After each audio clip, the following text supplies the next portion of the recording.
एक बार एक व्यक्ति महात्मा बुद्ध के पास उनके उपदेश सुनने आया। उपदेश सुनाने के बाद महात्मा बुद्ध बोले कि अगर किसी के मन में कोई संशय हो तो मेरे से उस बारे में पूछ सकता है।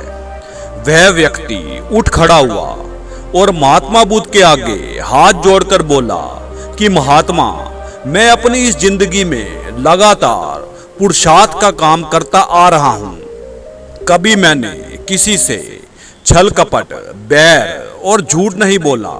मैं हमेशा अच्छे कर्म करता हूं, परंतु पग पग पर मुझे मुसीबतें घेरे रहती हैं। दूसरी तरफ मेरा पड़ोसी, जो कि एक भी पुरुषार्थ का काम नहीं करता, अच्छे कर्मों की तरफ उसका ध्यान नहीं है, लात पर लात रखकर सुख भोग रहा है। अब मुझे इस बात का एहसास होने लगा है कि पुरुषार्थ की शायद दुनिया में कोई कीमत ही नहीं है। इतना सुनते ही महात्मा बुद्ध ने शिविर में उपदेश सुन रहे 4 बुद्धिमान व्यक्तियों को बुलाया और बोले, जो बात ये सज्जन बोल रहा है कि दुनिया में पुरुषार्थ की कोई महत्ता नहीं है, आप इससे सहमत हैं या नहीं? तो 2 आदमी बोले कि दुनिया में पुरुषार्थ की महत्ता है। अच्छे और बुरे कर्मों का फल इंसान को जरूर मिलता है। और 2 आदमी बोले पुरुषार्थ की दुनिया में कोई महत्ता नहीं है।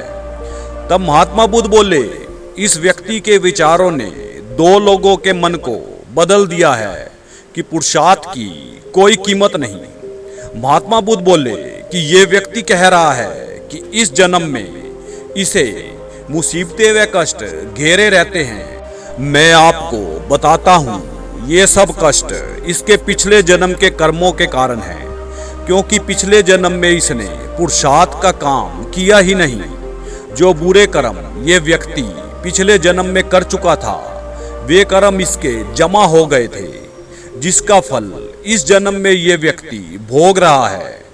दूसरी तरफ इसका पड़ोसी पिछले जन्म में अच्छे कर्म जो उसने जमा किए थे, उनका फल इस जन्म में भोग रहा है, परंतु इस जन्म में इसका पड़ोसी अच्छे कर्म नहीं कर रहा।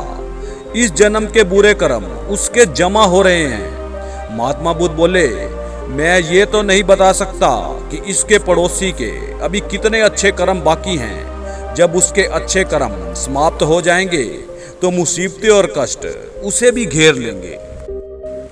यही हालात इस व्यक्ति के साथ भी होंगे। जो अच्छे कर्म ये व्यक्ति इस जन्म में कर रहा है, या जो अच्छे कर्म इसके पिछले जन्म के भी थोड़े बहुत जमा हैं, उनका फल इस व्यक्ति को पिछले जन्म के बुरे कर्मों को भोगने के बाद ही मिलेगा। क्योंकि पहले बुरे कर्मों का फल मिलता है, इसके बाद अच्छे कर्मों का। उस व्यक्ति ने महात्मा बुद्ध से दीक्षा ग्रहण की और भिक्षुक बन गया। दीक्षा ग्रहण तो कर ली, परंतु उसका मन अभी भी महात्मा बुद्ध के उपदेशों से पूरी तरह सहमत नहीं था। अगले ही दिन महात्मा बुद्ध ने उस भिक्षुक को कुछ दिन जंगल में रहने का आदेश दिया। महात्मा बुद्ध का आदेश मानकर वह भिक्षुक जंगल की तरफ चल पड़ा। जंगल में काफी दूर चलने के पश्चात उसे एक झोपड़ी दिखाई दी। उसे पानी की प्यास लगी हुई थी। उसने झोपड़ी में बैठे एक वृद्ध व्यक्ति को पानी पीने का इशारा किया। वह वृद्ध भिक्षुक को झोपड़ी में ले आया और उस भिक्षुक को पानी पिलाया। पूरा अतिथि सत्कार किया। तभी भिक्षुक को साथ वाले कमरे से एक औरत के रोने की आवाज सुनाई दी। भिक्षुक ने पूछा, ये औरत कौन है? तब वह वृद्ध व्यक्ति बोला कि ये औरत मेरे लड़के की पत्नी है। अभी पिछले महीने ही मेरे पुत्र का देहांत हो गया है। हंसते खेलते उसकी मौत हो गई है। उसी के गम में ये दिन रात रोती रहती है। यह तो बड़ा आश्चर्य हुआ है, भिक्षुक बोला। तब वह वृद्ध व्यक्ति बोला कि ये सब इस औरत के पिछले जन्म के कर्मों का फल है। भिक्षुक हैरान था, पिछले जन्म के कर्मों का फल कैसे?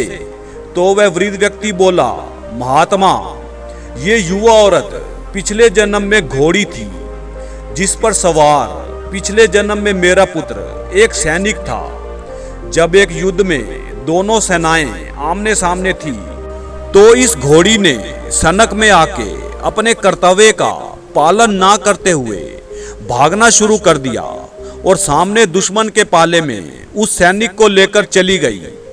दुश्मन सेना ने देखते देखते उस सैनिक के टुकड़े टुकड़े कर दिए।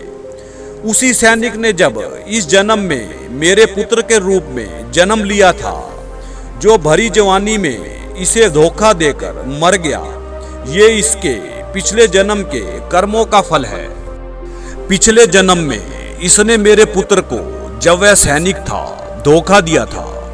ये घोड़ी बनकर दुश्मनों के खेमे में पहुंच गई थी। उसी प्रकार इस जन्म में भरी जवानी में मेरा पुत्र भी इसे धोखा देकर मर गया है। महात्मा, आप बिल्कुल चिंता ना करें, क्योंकि पिछले जन्म के कर्मों का फल इस जन्म में भोगना ही पड़ता है। अब भिक्षुक को ज्ञान आ चुका था कि महात्मा बुद्ध की लीला के कारण ही वह इस झोपड़ी में आया है कि उसका संशय दूर हो सके और उसे पता चल सके कि पिछले जन्म के कर्मों का लेखा जोखा इस जन्म में देना ही पड़ता है। दोस्तों, इस कहानी से आपको क्या शिक्षा मिली, कमेंट में लिखकर अवश्य बताएं।